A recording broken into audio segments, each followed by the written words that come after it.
Hello friends, welcome to another Resolve tutorial video.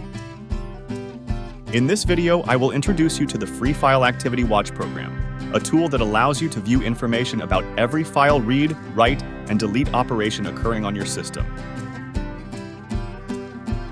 File Activity Watch is free software that you can use freely at home or in your company. This software works on computers running Windows. It is one of the best applications you can use on your computer.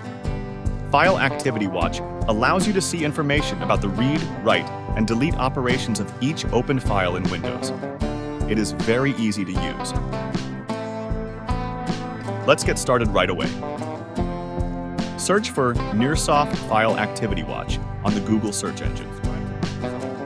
Go to the nearsoft.net website from the results and download the free File Activity Watch program. You can find the links related to the mentioned connections in the YouTube video link below. The first thing you need to do is download the correct version. I am using a Windows 64-bit computer, so I will click on the Windows 64-bit version.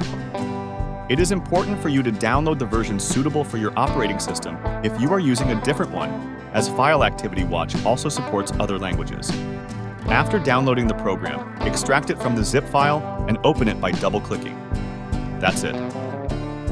On the displayed screen, you will see real-time snapshots of every file read, write, and delete operation happening on your Windows system. I'm leaving the link to download the program for free in the description of our video. Don't forget to like the video if it helped you. Subscribe to my Resolved channel for more informative and tutorial videos. Thank you very much for watching.